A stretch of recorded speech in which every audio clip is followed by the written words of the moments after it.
জেলা হাসপাতালের x-ray machine বিকল। আলিপুরদুয়ার জেলা হাসপাতালের এক্সরে মেশিন খারাপ হয়ে পড়ে রয়েছে। লাগোয়া বেসরকারি ল্যাবে খেসারত দিয়ে এক্সরে করাতে হচ্ছে রোগীদের। কিন্তু কেন এইরকম অবস্থা? রাজকুমার রয়েছে সঙ্গে। রাজকুমার, এক্সরে মেশিন কতদিন ধরে এইভাবে খারাপ হয়ে পড়ে রয়েছে, সারানোই বা হচ্ছে না কেন? দেখো মিমি, প্রথমেই বলে রাখি যে প্রায় 1.5 মাস সময় থেকে কিন্তু জেলা সদর হাসপাতালের যে একমাত্র এক্সরে মেশিন সেটা বিকল হয়ে পড়ে রয়েছে। অভিযোগ হচ্ছে যে পার্টস নেই, সেই কারণে এক্সরে মেশিন খারাপ হয়ে পড়ে রয়েছে।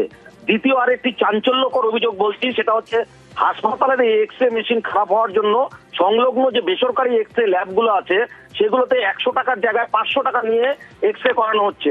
শুধু তাই নয়, এমনও অভিযোগ উঠেছে যে এই বেসরকারি ল্যাবগুলোকে একেবারে মুনাফা লুটে দেওয়ার জন্য চক্রান্ত করে এতদিন থেকে জেলা সদর হাসপাতালের এই এক্সরে মেশিন বিকল করে রাখা হয়েছে। এমনকি এই অভিযোগ জেলা সদর হাসপাতালের যে রোগী কল্যাণ সমিতির চেয়ারম্যান তার কাছেও গেছে। তিনি রাজকুমার সঙ্গে যোগাযোগ বিচ্ছিন্ন হয়ে গেছে। খতিয়ে দেখে ব্যবস্থা নেওয়ার আশ্বাস দিয়েছে হাসপাতাল কর্তৃপক্ষ।